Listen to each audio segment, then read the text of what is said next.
I keep telling you that we need to visit Uganda. As a country, yes, you need to know that if you go to Uganda, there is a very highly likelihood of that what? you will be happy. Yeah, from some of the reasons I want to go there. Yes. Happiness is number one. Oh, it's on your bucket list. In your bucket list. Yes. There's a lot of activities. Yes. I hear. Tourism, for that matter. Yes. The features are amazing. Yes, and people are trained. Yeah. Actually, the culture is a friendly. Yes. To both the locals and the visitors. So even the tour guide that is walking you around. Yes. Understands their job.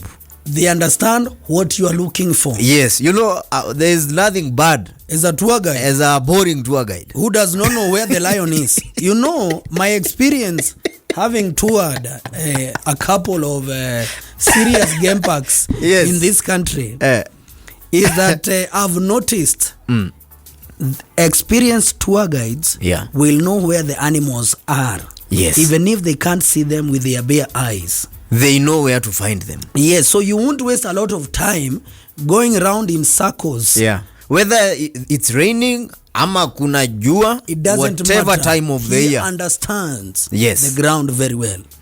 And I think one man who understands the ground very well was in Uganda yesterday. He's called Baba. Yakom. Yes.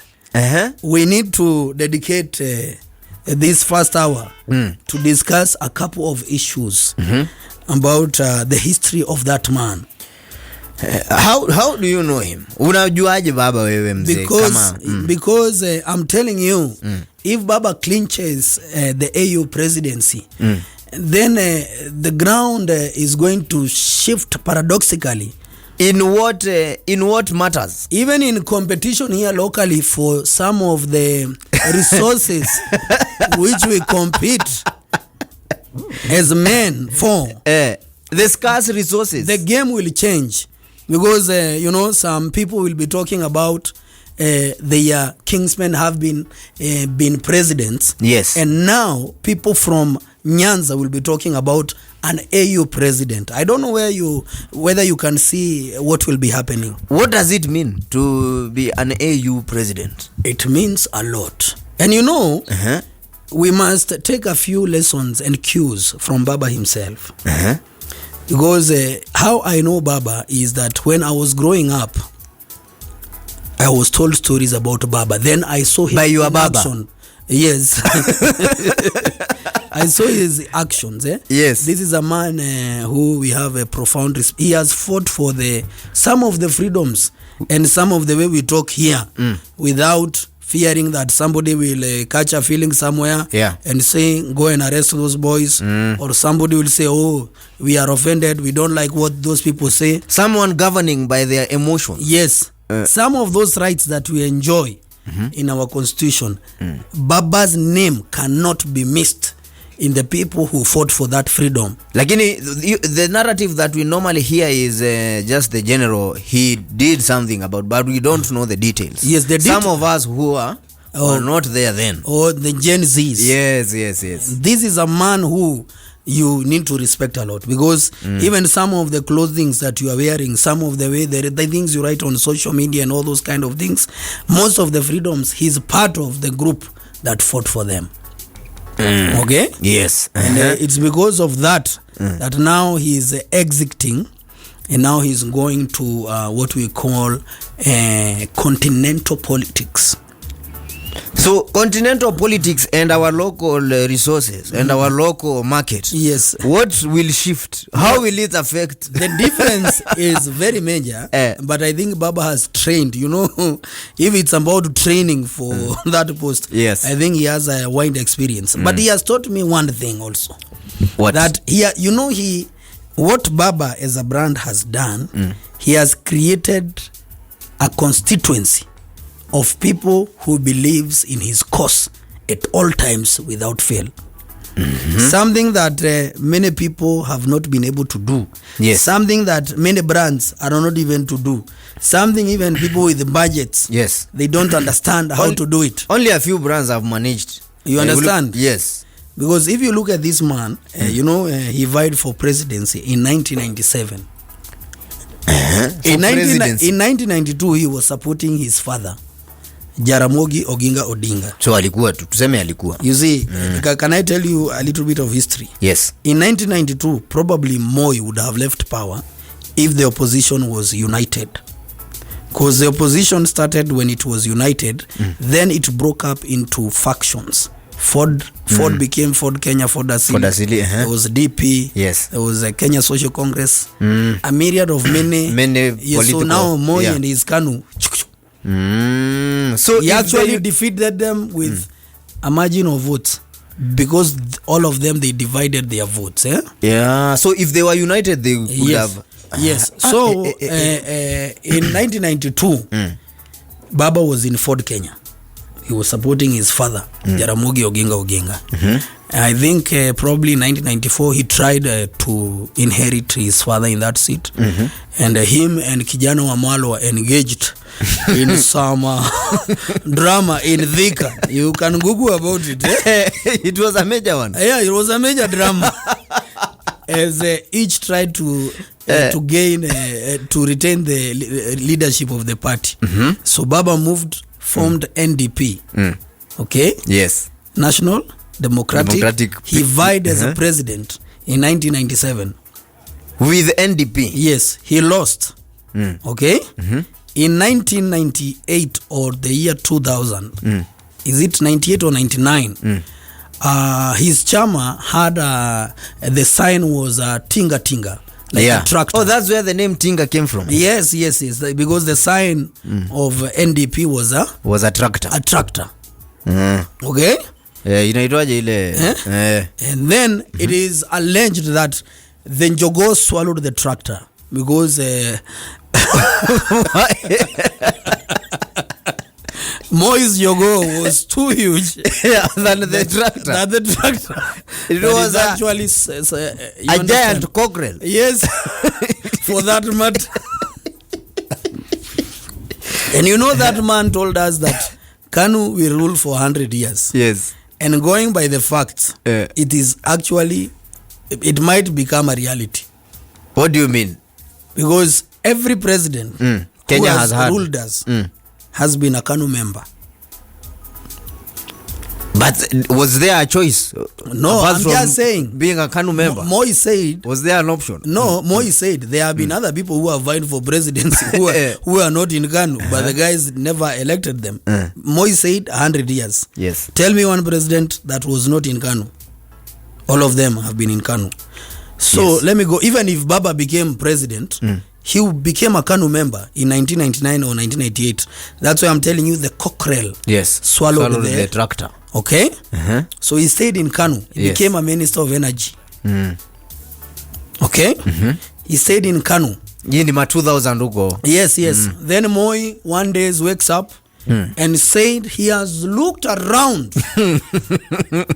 He has done his own investigations, both internal and external.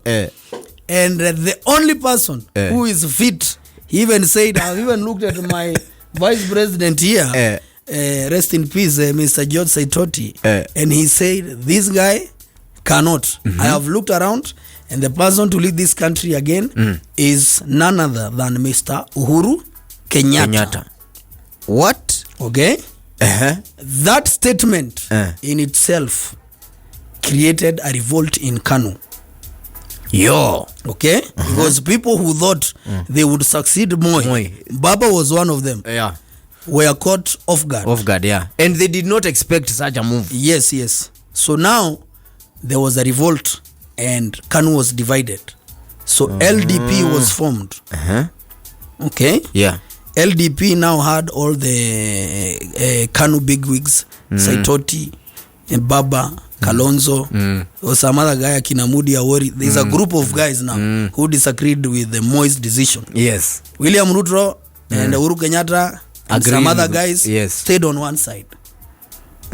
Then on another side was the NAC group by Kibaki, Charity Ngilu, Kijana Wamalwa. They were also in KANU? No, now those ones they were on their own. Yes, a coalition called NAC.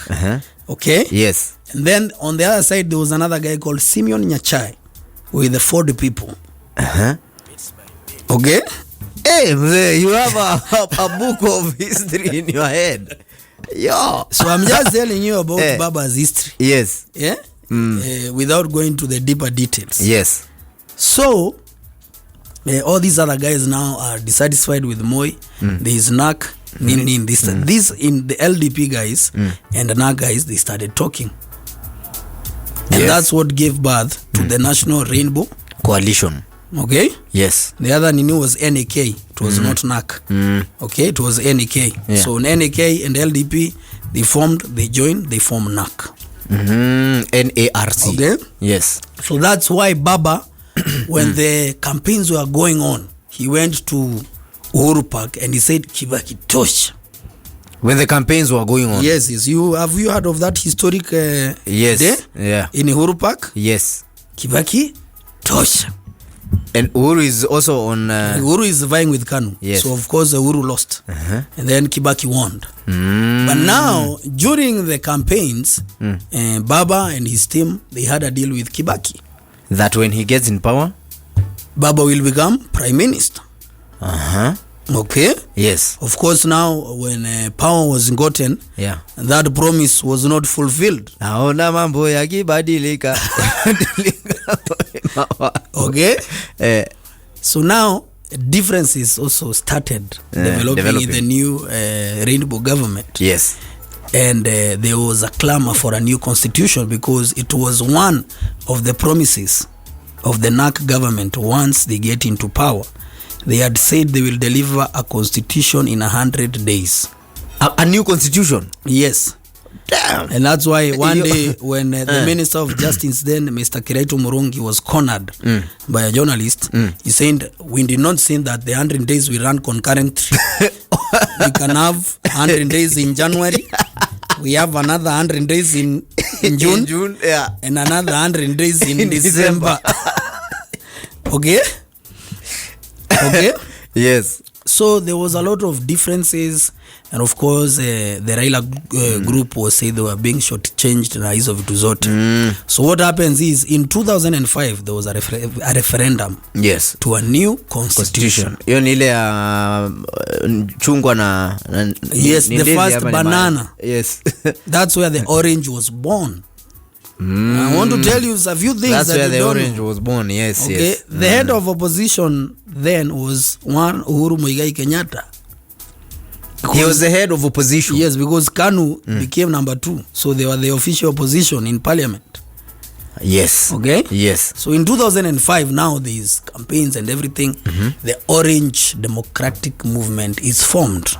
So it was formed by Akina Uhuru and Baba. Uhuru, Ruto, Balala, Charity Ngilu. There were, please add me there. There's another one.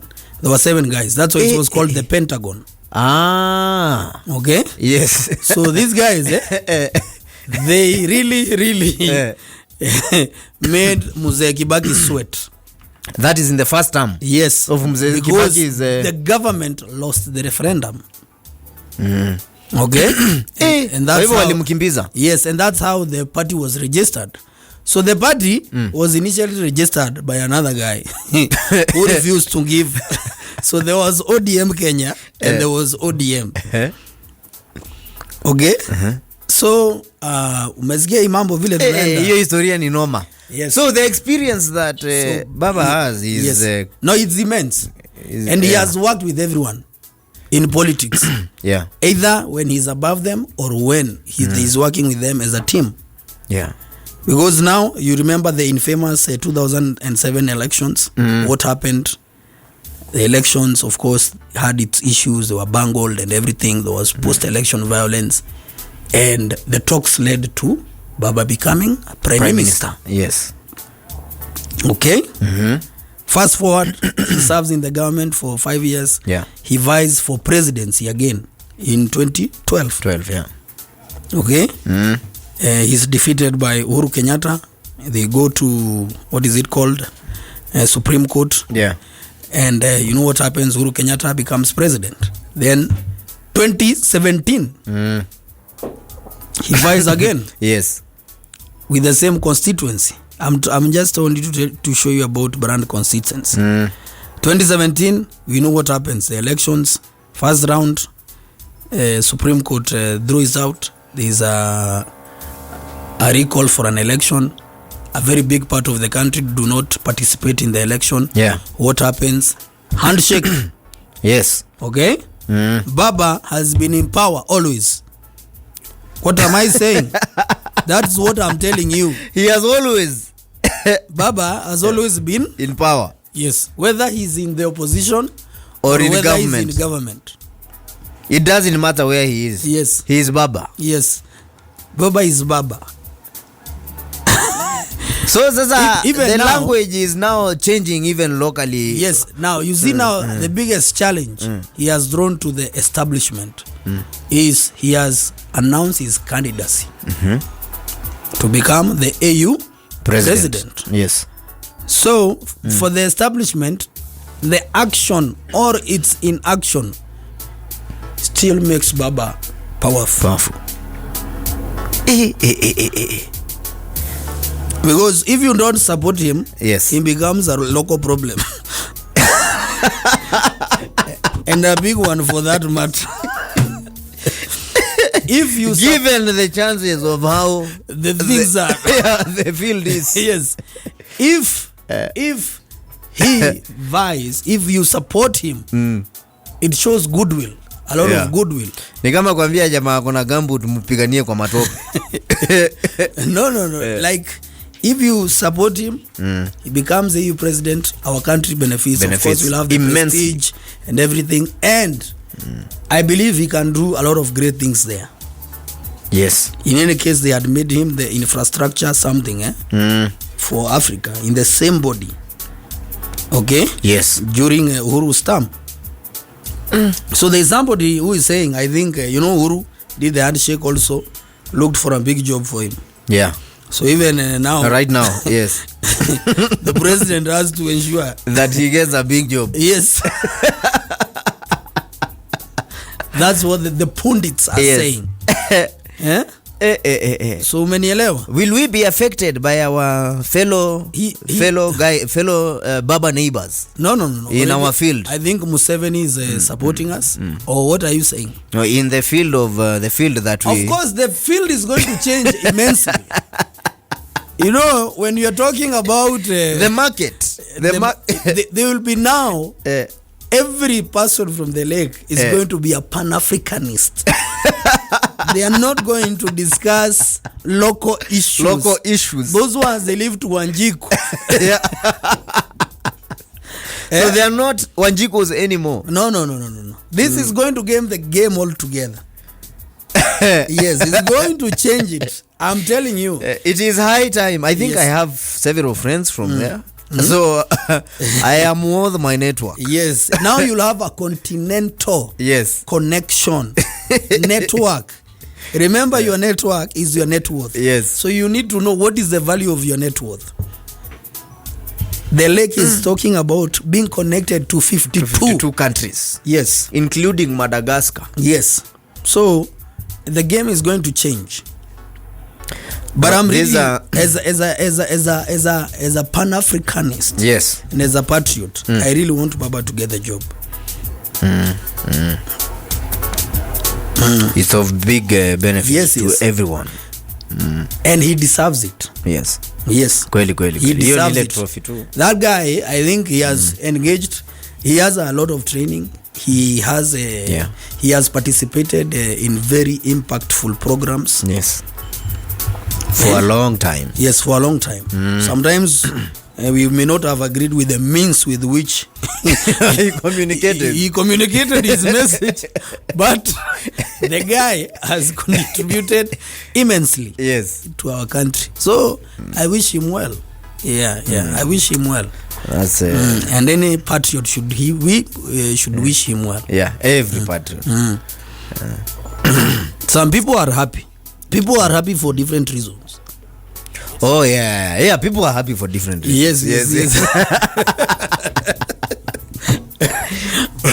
And it's a win-win. Yes, it's a win-win. Yeah. I think I liked today the president said some very important message. He said after elections we need to stop creating this culture of the people who won are the one who now deserves power or deserves to reap the benefits of the power. Yes. We need to create a culture where after elections it's a win-win. Yes. Even those who lost the elections, the only thing they are feeling they lost is actually the posts. Yes. But not the impact, the benefits that they should get as Kenyans. Yes. Because they differed with so and so politically. I think it's a sign of maturity, and this might change a lot of our politics in the future. Yeah, and it's selfishness when you start feeling like other people. Yes. You start sabotaging the good cause because you did not win. Yes, or because you did not those people did not support you. Now you cannot help them. You don't want us to cook because you don't want to eat. What kind of and these guys are hungry. Yes. True. So let's cook, you can eat later. Yes, it's a very good precedent. I think it's being set. You understand? It's a good precedent that when elections are over, leaders need to work together for the benefit of the people. Nation. But that should not remove what we call opposition politics, because it's necessary still to protect the same person who is being supported and helped by the government. Clearly, the government needs to also be kept on check. Yes. So it's a catch-22, but it's a good thing that now we can hata hivyo venye tunaona rais akisupport hiyo bidi ya Raila, it's a very good gesture. You understand? And everyone else has followed suit also. Wana support vizuri. Can you play for me the video of the guy who was praying?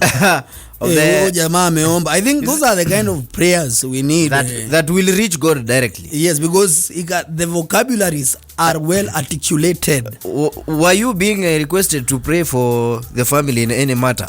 Sometimes under food, maybe. Sometimes under pressure. You know, when you're told to pray for the food, you're already hungry, so you also need to pray late. The Son and the Holy Spirit. I request that we remain standing as we start with a word of prayer from Raphael Obego. Karibu. All heads bowed, please. King of kings and Lord of lords, he who dwells in the heavenlies above, hallowed be thy name today and forevermore. It has behooved you to spare our lives, thus bringing us this far. We are gathered here for this conglomeration. We want to commit His Excellency, the President, into your hands. As you bless him, I pray that you are going to bless this county, the county of endless potential. So, Father, as we begin, we invoke your presence in our midst. I pray for a moment of a jokand, a moment of a brouhaha, a moment that is going to result into a quantum leap.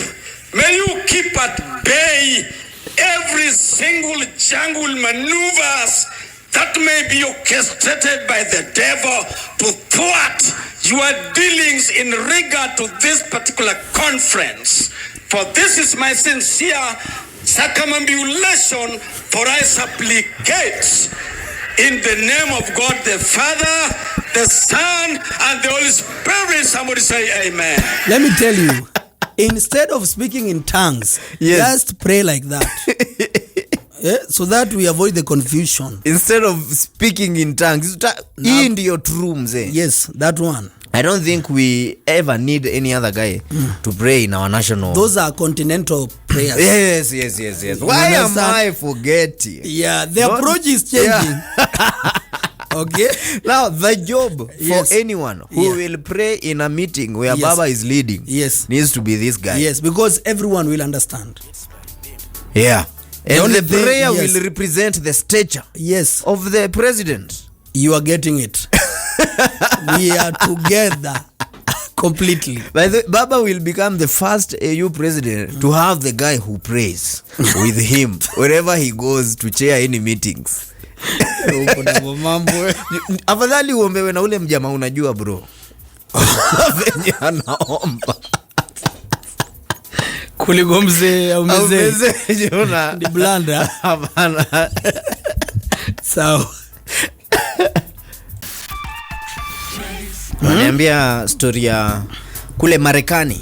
Yeah. You know, it's good to learn from leaders, especially from leaders who have a track record. Yeah. Leaders whose name, when it's mentioned somewhere, people are aware. Yes, of who that man or woman is. He does not need to introduce. Yes. Yeah. And one of those leaders is President Biden. Joe. Yes. You know, Joe is still going for another term, yeah? He is. Yes. Yo. So, ni vizuri unajua viongozi unaweza angalia uongozi wao politically. Yes. Pia uangalie uongozi wao economically.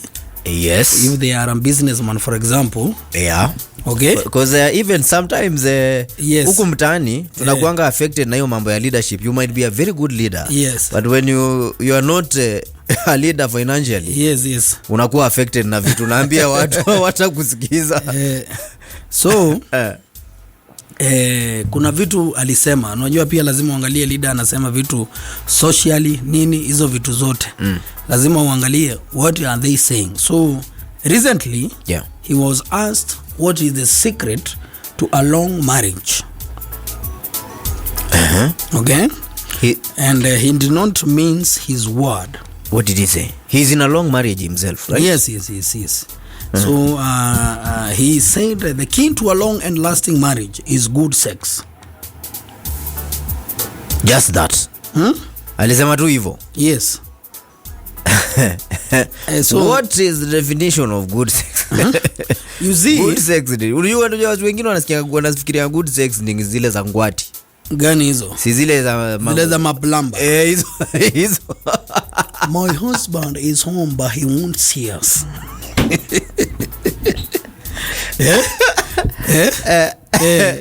Biden anasema good sex ni gani? Anasema that is the key to a long marriage. Because, and I think I tend to agree with him. Because unajua huwezi talks vizuri mtu wa msikizani. Kweli. Tena hata mtu wa msikizani pia hatataka kukupatia. Hawezi. Kuna tension hata kwa mambo ya uombaji. Ya kuguzana. Kuna tension. Mtu analala kivyake. Bora mtu alale amuke aende shughuli yake. Usinikuze. Don't touch me. Na mbona watu wanaambianga watu like, hey, I've been touching you. Why suddenly are you saying don't touch me? Bali na mimi. Ndio hiyo. So I think good sex is a good ingredient, and it comes from ule mtu alisema nini? Conglomeration. Is it a conglomeration? Yes. Of different. Good sex is a conglomeration. Of different issues zenye ziko hapo kwa hiyo kitu. Juu kwanza lazima mkue mnasikizana. Number 1. Na mtu ameshiba. Njaa kidogo inasumbua. Unajua mtu akiwa njaa sana kuchukisha maji pia ni ngumu because the mind cannot focus. The stomach has to be turned on first. You told me like the engine. You told me some of our young men in our cities that have universities are messing up their academic life and brains because of having sex while they are hungry. Yes. It's crazy. You cannot. That is subjecting yourself into activities that will leave you emaciated. Na bado unatumia madawa.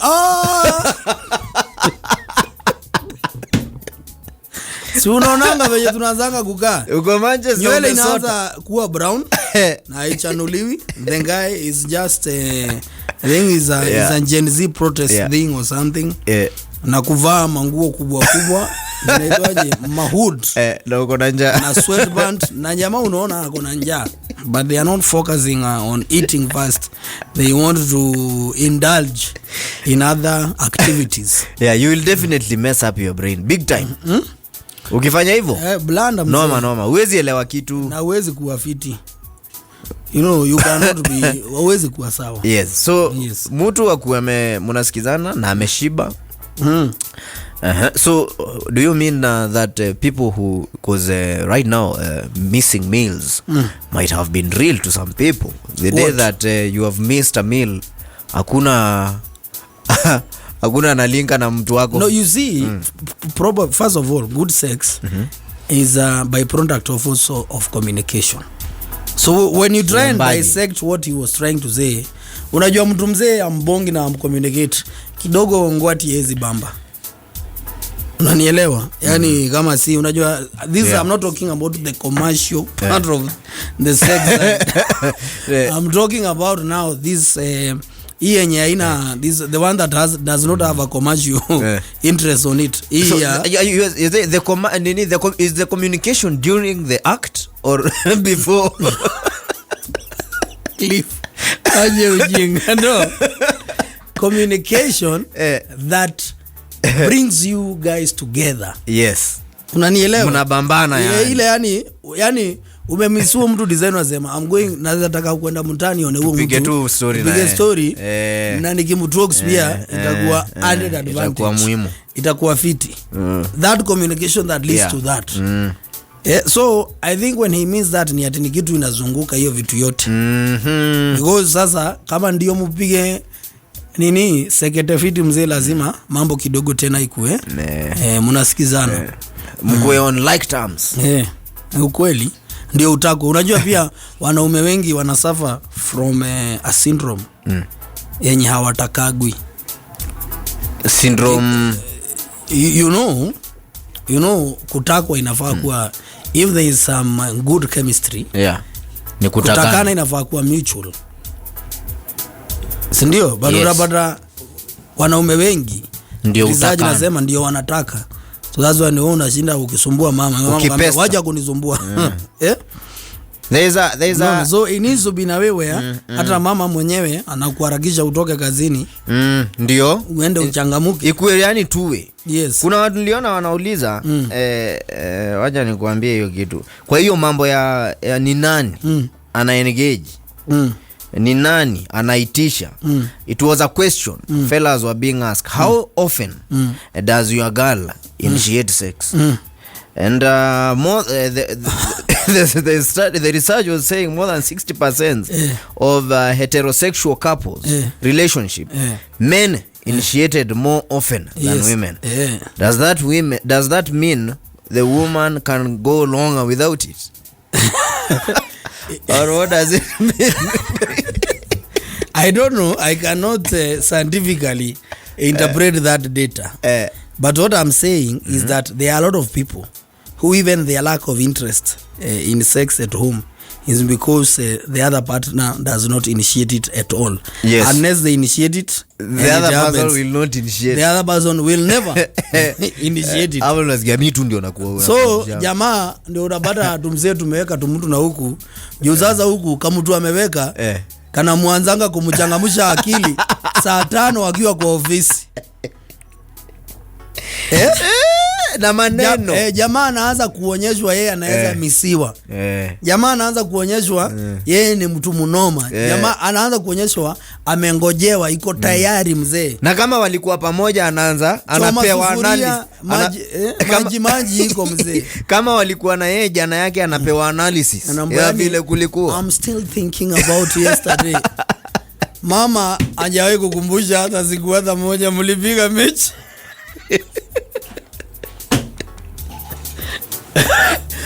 Nangethi ya tu hapa hana haja na such kind of statistics.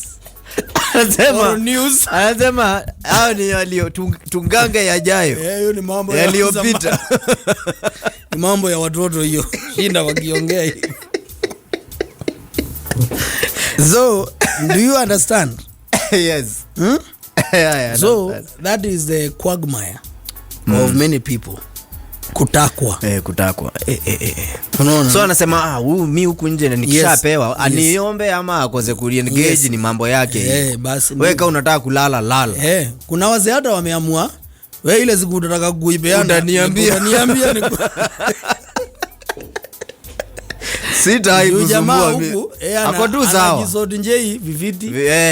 Na ni jamaa apendi kusumbua watu. Ika utaki mimi by this tutakulazimisha. Iko tu sawa. Weka. So it's a quagmire for many people. But now when what Joe Biden is talking about good sex, lazima ikuwe na hizo vitu zote because itafika, unajua hata communication ni kuambia mtu ni aje. By then mimi naweza taka kukudishi daily. How do we work around this program? How do we timetable itakaa na pia kama utakangi kwa nini unasikia ni kama utakangi? You know, it's good you discuss some of these openly. They are uncomfortable, but you'd rather have a conversation with someone because sidhani naweza ishi kwa hiyo slavery ya kuassume something crucial such a department why it is not doing the way it should be doing. It should be a concern. Do you such a matter? Do you discuss it in vernacular or you use English? I mean, one of it might sound rude. The way you are rationing your vagina around here is what is the challenge? We need to discuss its availability on a daily basis.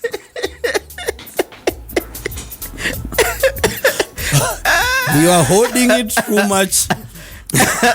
What is the challenge? You are not releasing is it passports. External or internal factors? Yes.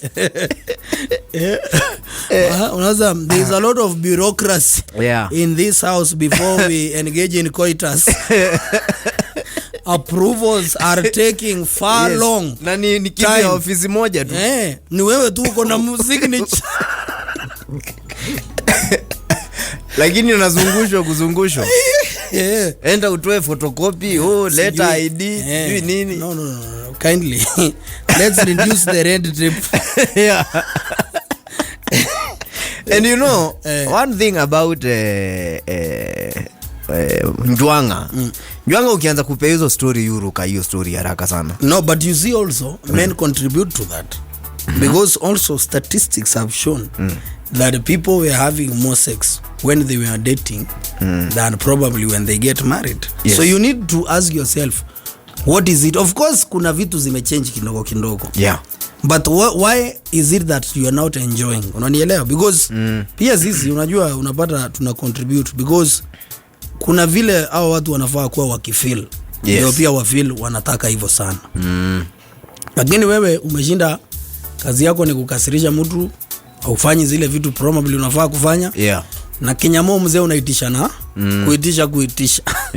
If you treat it normally, it will treat you normally, abnormally. Yes. So there is also a myriad of factors and people need to ask, because hiyo kitu naonanga in my opinion ika lost, kutakuwa na tension sana. Cost of living has affect. Of course being stressed. Sometimes swale when you're stressed does not want to engage. Anajuanga hatuko sawa. Anajua sasa tutakulana then urudi kwa ile shinda. So is also a very good stress reliever. Do you know that? Yes. So if you don't also get it for long, you might be a very sad person. We have seen such sadistic people. Most of them don't engage in such activities. Yeah, that's why the developments have gotten us to improvising. Things like electrical tools have come. No, but they still don't have the same impact. Oh, they don't, eh? Yes. The problem is researchers are saying the toys are good for the orgasm. But there is a human element of sex is also very important for the well-being. Ukinyonga unasikianga ukiwa passionate. Unajiaga. Uweze kuwa passionate. Hadi yeye nimenyonga. Unajiita babe. Nime nice. But kama umejibamba na kuna mtu hapo, mnaweza cheka, mnaweza ongea. You see, you are enjoying the sceneries. True. Meaning there's a lot Yes. more than the toys can bring to the table. Yeah. Yeah. Actually ni stima inatumia. So yeah, I'm not a very big supporter of technology. Yeah. Unless where it is very much required. Yeah. For survival. For survival, yes. Yes. Yeah. So, but mambo ya Biden ni ukweli by the way. Yes. Ukiangalia holistically, yeah, it's true. It makes a lot of sense. Yeah. Mambo ni mingi hapa Nairobi. Na kumenyesha saa hii jioni. Design fulani hata yenye sikuwa na expect. It's crazy. This February. Inaisha lini? Ni zile unaona mtu mmepanga shughuli na mtu. By the way, sometimes unajua wanaume unapata unakasirika vitu za upuzi ufai kukasirika. Kwa nini? Sasa unapata mtu alikuwa amejipanga vizuri, amekuja kukutembelea. Na alikuwa mpaka amepanga kukujenga. Yes. Okay? You know what I mean, eh? Yeah. Na ule ni mtu alikuwa yani roho yake ni safi. Amejua kila kitu iko sawa. Yes. Sasa anakuja all of a sudden mwili ina respond vitofauti. Yeah. Okay? Without notice. Na unasikia msema acha nimerutu sahi, I need to go and buy a few toiletries na nini.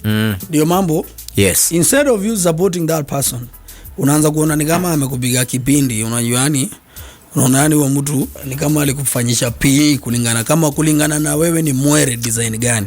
Sasa hakuna kitu mbaya kama hiyo time mambo mingi hufanyika. Because depending on how you will react to that information inaweza determine your future. Or how someone thinks that you think about them. Venye unakuanga umewachukulia. You only say them for that reason. There's nothing else that runs in your mind. You only think about getting naked. But the courage of still proceeding with the plan. Hiyo kitu ya kujifanya utaki kitu inakuanga tu kama ile ya wanasiasa. Akijifanya ataki kuwapiga kipindi. Hii ni kujitolea, anajitolea aingie kwa uongozi ya wasaidie. It's the same damn thing. Unanielewa Buddha? You tena we are very sorry to our Kiamburu brothers and sisters. Oh man, they're gonna be hauled up. You know, me and my bro had some plans, man. Kuna muti imeruka mbele.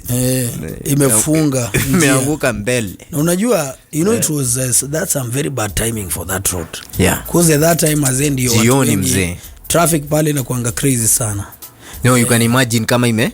But have you noted there is a mall everywhere on Kiambu Road? Yeah. Left and right. And acquired. Ukitembea hivi kwa barabara mzee, sasa kila mahali wamejenga. I think there is a lot of business opportunities on those sides. Yeah. I think kuna vitu mingi sana. You see the narratives that go on in those areas unasikianga mashamba inauzwa hii pande mingi ni ya inheritance.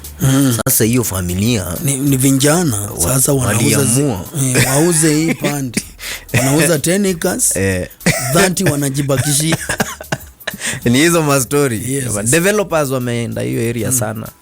But it's very nice, eh? Noma. But there's some very cool places are coming up, eh? Yeah.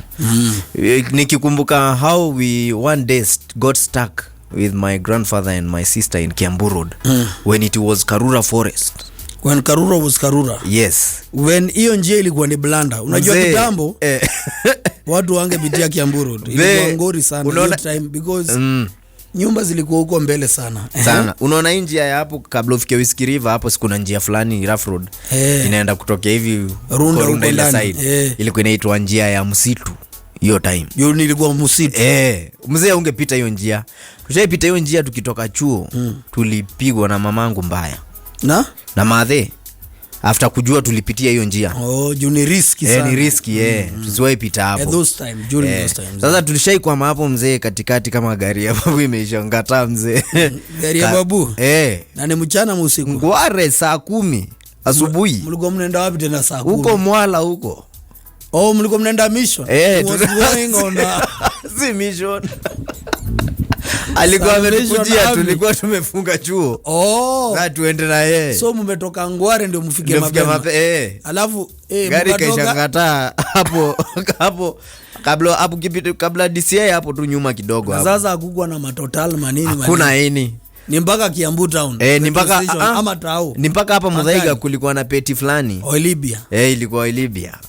Sasa mzee alitoka tu nje ya gari na ameshika njora yake. Naona anasimamisha magari azisimami bro. Zinapita zinasema hii ni tactic ya wakora. They are trying to seek for help, then they take advantage. Through an old man. Sasa mzee hakuna gari lisimama. Akashika wochi fulani alikuwa anatoka job. Sasa ni kitu 5 hivi. Wochi alikuwa anatembea hiyo area. Anatembea na yeye. Sijui yeye provide security. Akamwambia niangalilie watoi niende ngata huko. Akaendea mzee na akarudi. Alikuwa anarudi kitu 6 something. Lakini leo wochi sasa alikaa nje, sisi tukakaa tu hapo ndani ya KTW Darsa. The guy was still offering security. Mzee alikuwa hapo nje. Alikuwa Mluya fulani, waliongea Kiluya. Wakasikizana. Unajua. Lugha usaidia mtu. Unajua wanasemanga ati unaweza angalia mtu unjue hapa lugha ya kikwetu itanisaidia. Watu usema. That's my story with Kiambu Road. So poleni sana watu wa Kiambu Road kama any inconveniences caused by the rains. And I was just coming and then I've been told that the road are impassable, so I have to go back to the house and then we have to reschedule this. Please let me rain check. That is literally rain checking. Hapo sasa ndio. Speaking of rain checking, kuna mahali nimeona picha ya rais kiwa na kwa mvua hivi ikinyesha kidogo. Na kuna jamaa mwingine wanakutana. Prime Minister wa Ethiopia. Ni Prime Minister wa Ethiopia. Ndio? Wame nice mbaya. Hivyo ndio Memorial vyo furahia wakiambiwa kia Ethiopia kimefika. Na jamaa amefurahia mbaya sana. Na kuna watu wana complain ati serikali inashika bangi sana. The same intensity iongezwe kwa other criminals. Which other criminals? You see, there is a lot of other crimes happening around. Unasema the intensity at which we have been seeing marijuana. Yes, ikishikwa. Ngori. Leo ingine nimeona imeshikwa Isibania, ya leo sijaona. So the same intensity iongezwe kwa wale wanakula pesa ya umma. Yes. Wezi nini hivyo. Every criminal. Yes. Pia waongezwe hiyo intensity. Wakuwe wanatangazwa daily, leo tumekamata hii, kesho hii. Memorial unasema utasupport hiyo policy sana. Equality. But kwa kila news yote ya nini ya bangi imeshikwa. Pedi mwenyewe story yake uendaje? Kwa nini? Pedi mwenyewe yuko nini ama banki kishachukuliwa yeye anaambia ngo aende. Hapana, no. Si lazima sasa ushikwe ndio usikuwa unaleta banki nyingine. Basi mapedi ni wengi.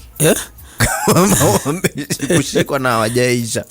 So no, I don't think there is not a good system ya kumaliza. Hakuna. Unanielewa? Hata watu wana complain wanasema hivyo venye inashikwa sana bei sasa inaweza anza kwenda juu. Ngozi ya shortage. Those are the market forces. Yes, venye zina work. Hakipatikani. Ni kinoma, si unaona kila siku kinashikwa. So the cabinet secretary for public service CS Moses Kuria has said that as a country that is very religious, we are not doing enough very well in chasing away ghosts. This country is full of ghosts. We are paying ghost civil servants, ghost teachers, and we are spending capitation on ghost students. We are sending cash transfers to ghost elderly citizens. So we have said this must end. Ghost elderly kuna majina zimekuwa registered za wazai fulani. Sinakumbuka tukipiga story. Lakini ni non-existent. Wazai wako. Ni mtu anafinya maziwa yake. Kuna wazee wanatengeneza machuo ghost na ghost students.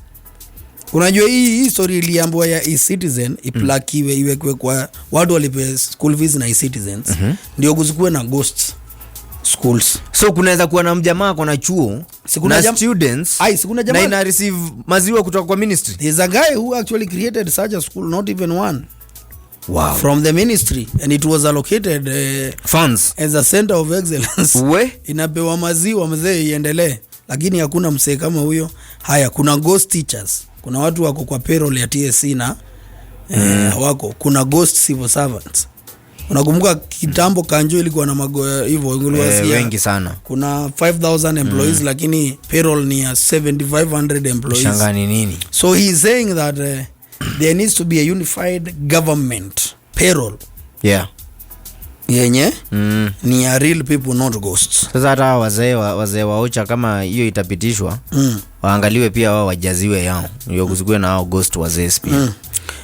Kuna swali watu uliza, mzee wanyu akienda mnafaa kuendelea ku receive ama ilikuwa ni yake? Hiyo think inafaa kwa contract. Inafaa iandikwe. Tusikizane pale mwanzo. Lakini kama hatukuwa tumesikizana, mnafaa muendelee kujenga familia. Kwa nini?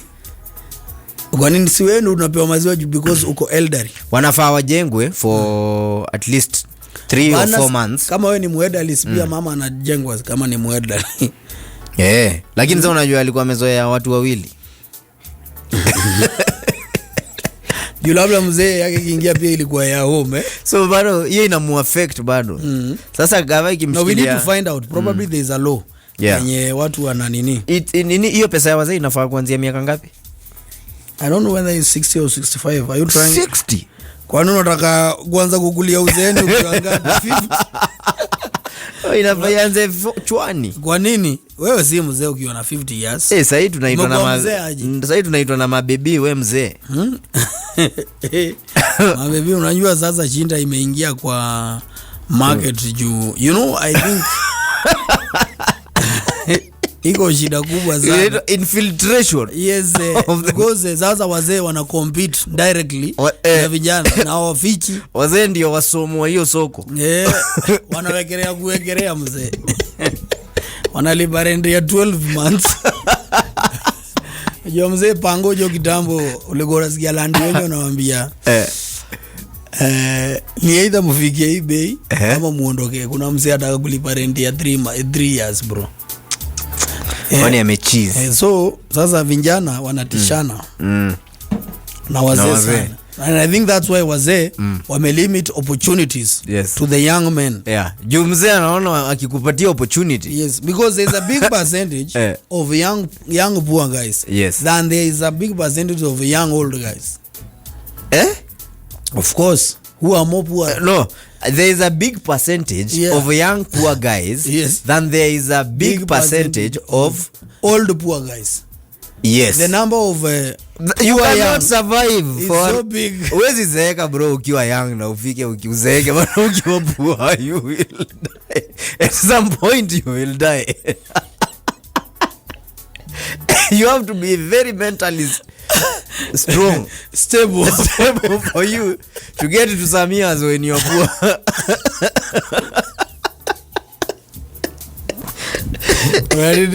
Una disability. Sasa ingine ni maziwa kidogo. But now you also need to define. You know, what I've discovered is important is actually to discover and discuss what is your poverty. Because probably what you think is poverty is not poverty.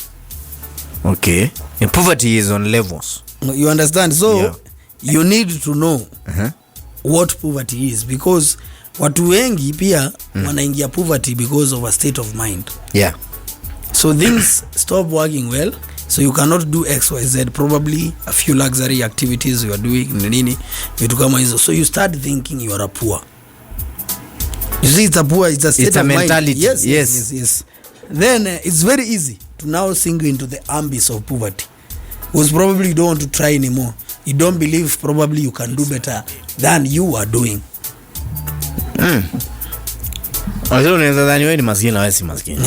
Ni kudhani tu. So sasa imekuingia mpaka wezi taka ku attempt kufanya vitu fulani because ushakubali jo mimi ni wale wa chini. Niko chini mzee na mimi ni na niko so it becomes now, unajua you stop becoming ambitious. Yes, you reaffirm poverty around you even in your mind. and it's very bad and it's sad. Yes, very. You kuna wazai kama you hear the story of the KFC guy who ndio hiyo sasa. So you stop dreaming because your age is because running. Of a certain unaanza kuona mazee nimeshaze mtoto wangu alifanya hivi, yeye alifanya hivi. Now what will I do? Everyone is pulling up with a V8 with a nini. Everyone has their own homes. Everyone is doing this. Everyone is doing this. So inaanza kukupea pressure. Unaanza kuona ni kama juu imenipita mzai. Gusha. My age mates. You understand? So it becomes reinforced in your brain that you cannot advance. You cannot even pursue the dreams you have. And na pia hapo hivyo unaweza fanya pia blanda upoteze direction. So if you are working, you get something, you think you need first to catch up with these guys. Yes. So kwanza mtoshane ndio sasa maisha iendelee. So you can miss even a great business opportunity or to do something trying to catch up because your capital now you want to use to get the things that these guys have. So you stop reinvesting probably in your business or in your talent ama kitu ile kitu unafanya ndio ukimbizane na hii mbogi. Goze ni kama unaona kuna time ya kufanya vitu fulani. And that is a trap. Wase wengi mazee wamekwama. Unaweza ingia, na unaweza ingia juu. Na ni blunder. Then when you get those things you realize probably you didn't even need them or you put yourself under a lot of pressure to try and get them. You probably even messed up relationship na vitu fulani ukitry kufanya hizo vitu. Yani then you find oh my god. Siku hata na need kufanya hii chenga.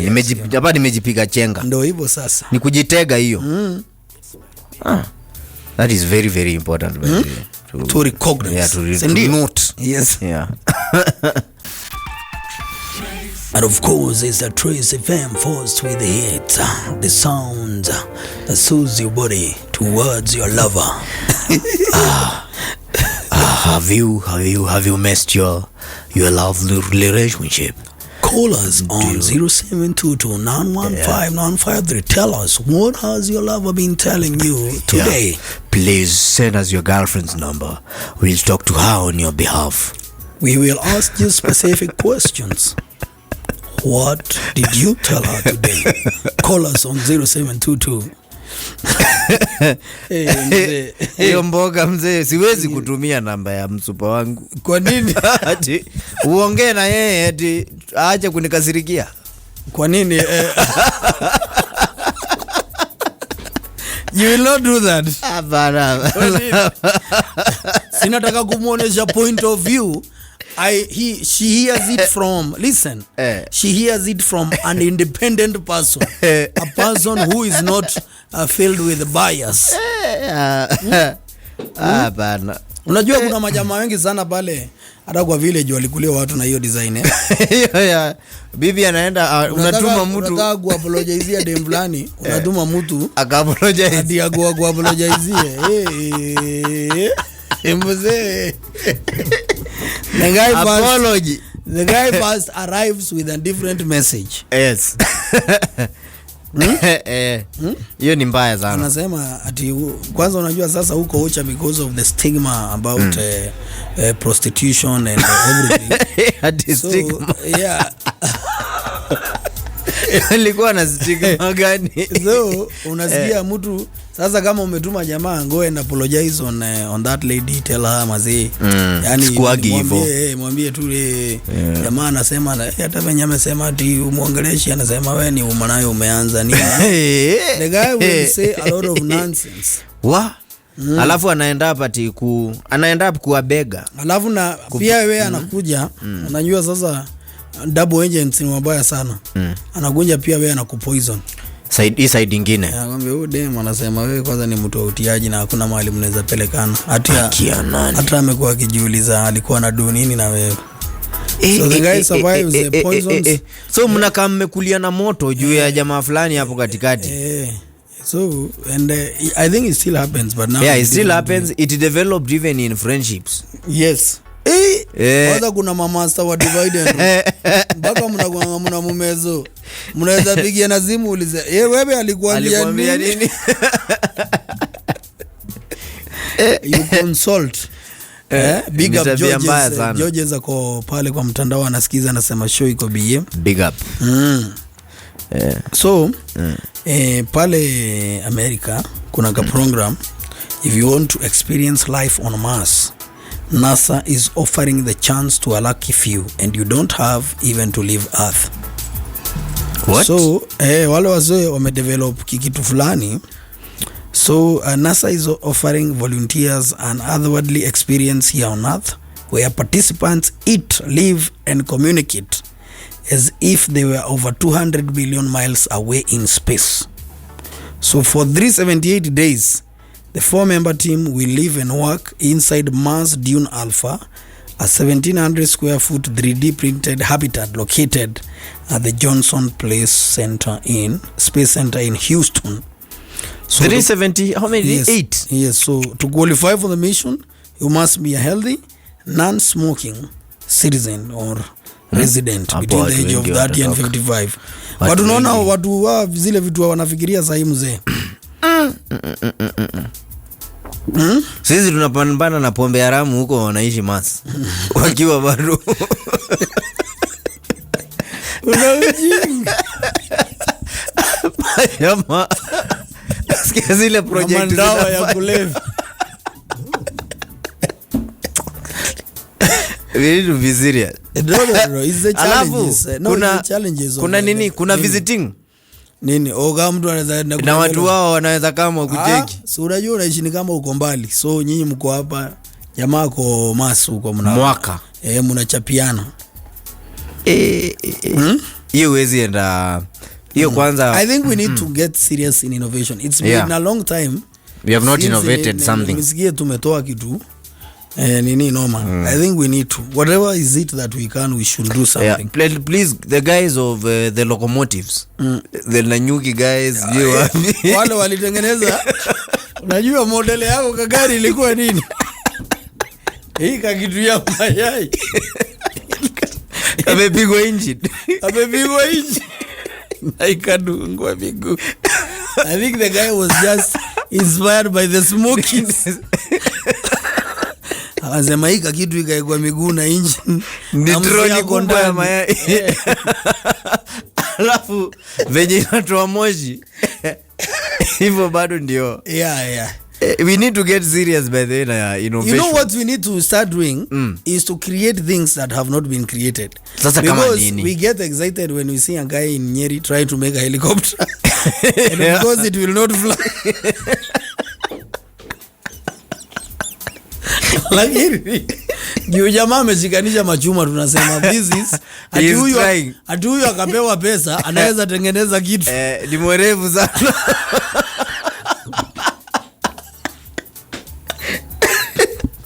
I think we need to get super serious kidogo. Si ndio?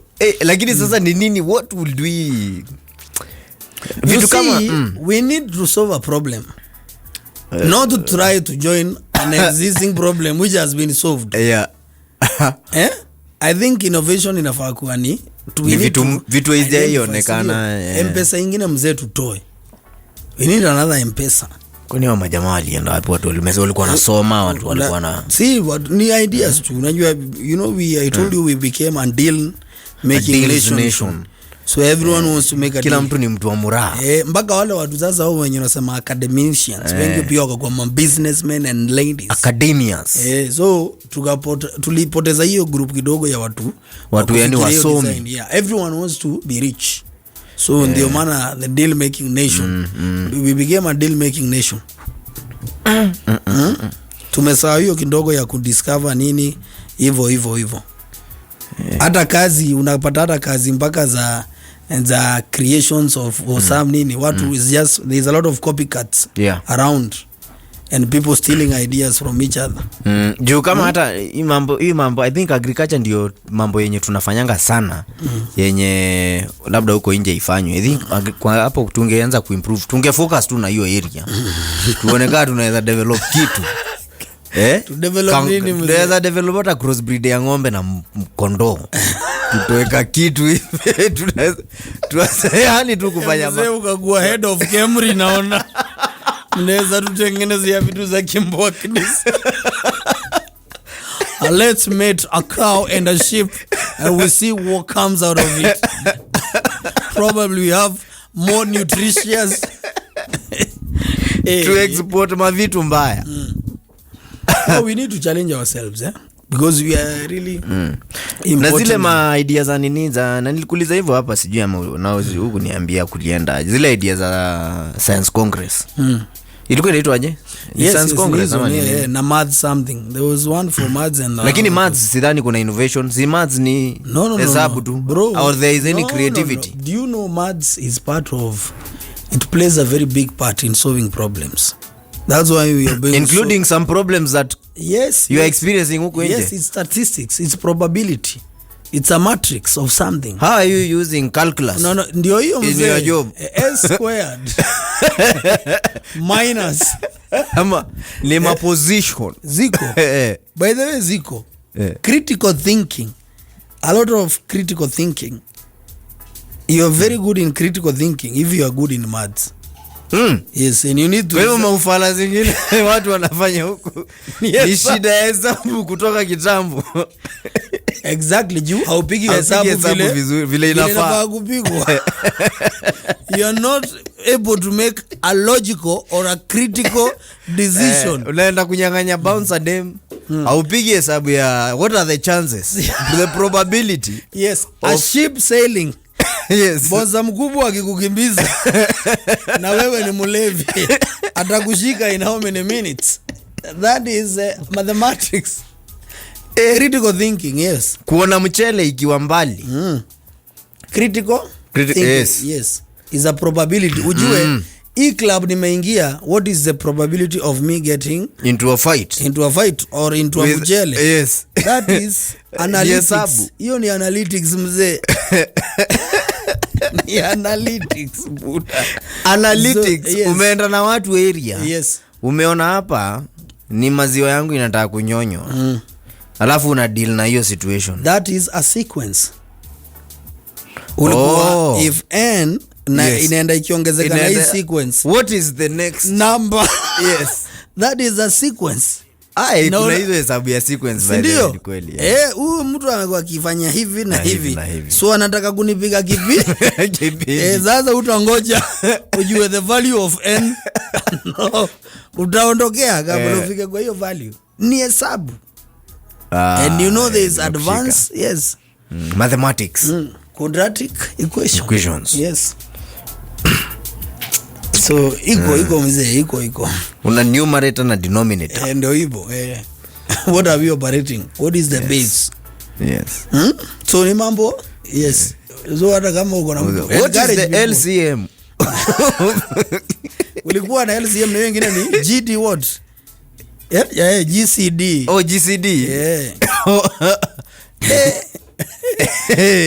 Wewe kuna majamaa LCM ilikuwa inamaanisha nini? Wanangedhi mbaya.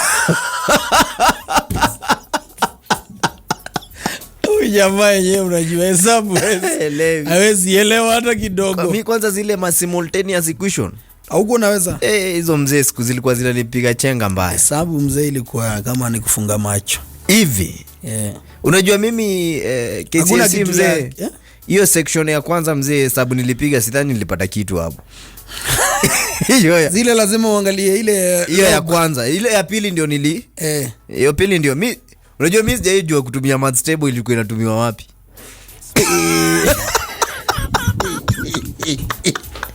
Okay, my friend, what do you mean? Unasema masini na makosa inu zimeze. Hizo zikuwa hata na hizo ango utaki. Ati there sijui inaitwa log sijui nini, the log sijui ya nini. Log mimi nilikuwa najua ni tukiambiwa tukabebe logs huko chini. Ujui kutumia hiyo uangalie namba hapa na nyingine hapo ujue italeta hii figure. We apply sasa kwa hesabu, multiply. Hiyo copy sina mzee. So hesabu mimi kitu yote nilimaster tu hesabu kadhaa zenye ninge manage sasa vezeri half base times height.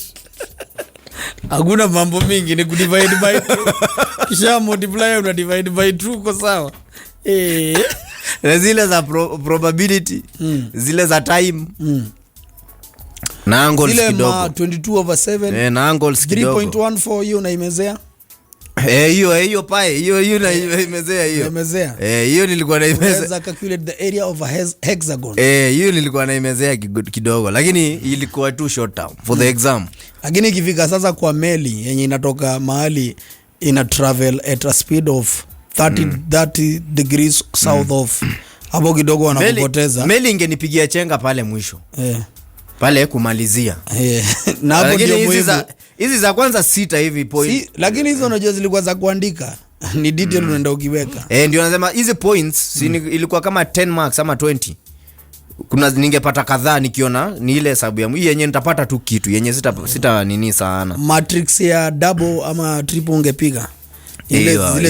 Hiyo sijui nini hiyo.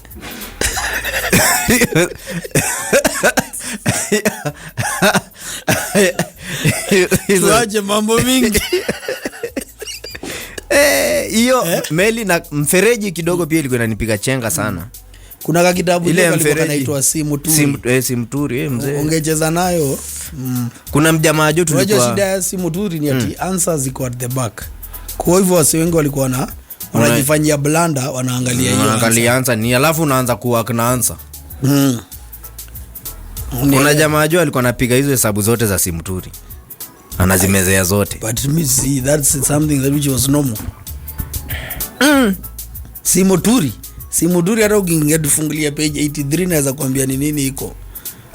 Ukifungulia page nyingine nitakwambia what is there.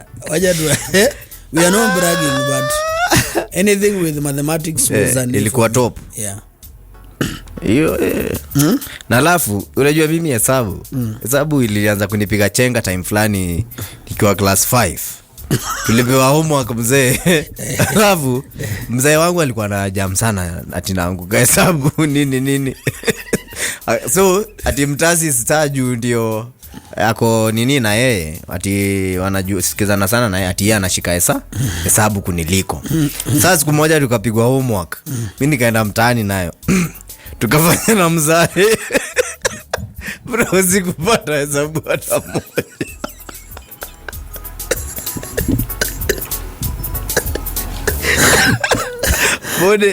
Bode anatupiga. Tulifanya hizi hesabu na mzae vizuri. So sitaki kumwambia. Ulimwambia mzae? No, nilimkava. Nilimkava. You exonerated him. Yeah. Ulisema you ain't snitching. Who is your source? Nilimkava juu alikuwa na kajina chuo.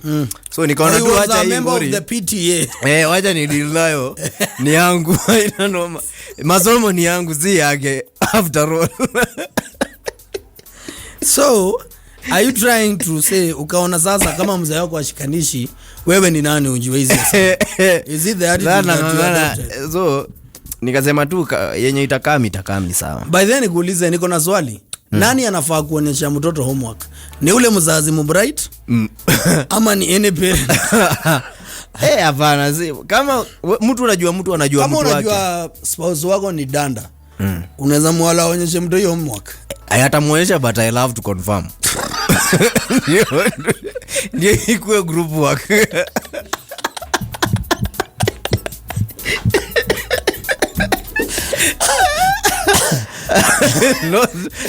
Not entrust them. Lazima uangalie the education of the baby. You love them holistically. Lakini mambo ya masomo unasema wacha ikuwe ni wewe una focus. I think that's a question that na kama pia mjamaa anajua yeye ako chini masomo. Juu unajua wacha kuinsist ati unapenda mtu yeye. Na unamuhimu inform. Wacha afunzwe na mama yake. Kama mama yake ndio amesoma kukuliko. Ama umuonyeshe love. Wewe onyesha true love. Yeah, like love education.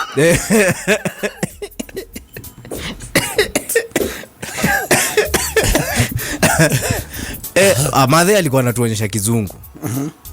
Na alikuwa sawa. Juu kizungu nao mzae ili wewe unajua.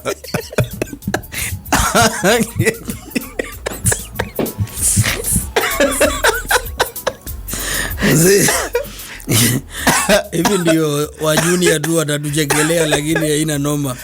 Tunasema hiyo ni hesabu umepiga mzaibu na kizungu pia. Kizungu. Maadhi ndio alikuwa na sasa anaonyesha. Juu unajua hiyo time alikuwa anatuambia ni ma story tu ni za chuo, nilikuwa chuo nilifanya na hatoi results. Nani? Mzai. Kama ulikuwa mnoma toa report form mtu one. Ama za kitabu mlikuwa mnachoma.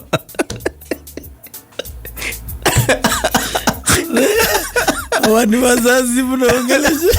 Unajua wewe unaweza onyesha mtu hii degree. Mwambie ndio hii. So sikwambii kitu haiwezekani. Hata picha. Lakini sasa unaona that was a strategy by parents of those days, because they know they missed a chance, probably because their parents were not literate enough to take them to schools, or did not value education, or even probably lack of school fees. So for you now, because you did not go to school, and you have to encourage your son or daughter to go in school and do well, so you have to create this image of also how well you did in school. You did in school, and how the situations were tough. Yes, but you still made it. But sasa kama sisi unajua tutakuwa tunasema venye tulikuwa tunapigwa sijui nini, hatuna hizo ma stories za milima na mabonde na masimba. Ndio sasa. Gen Z sasa I think what blame umaskini ya wazazi wao. Sometimes ungeenda daruka to con high cheki. So I think the stories will change with times. Tomorrow is another day. I think ni fiti tuonane kesho. Let's meet here. Have a good evening. Same time, same day. Say no, tomorrow. Same location. Same location.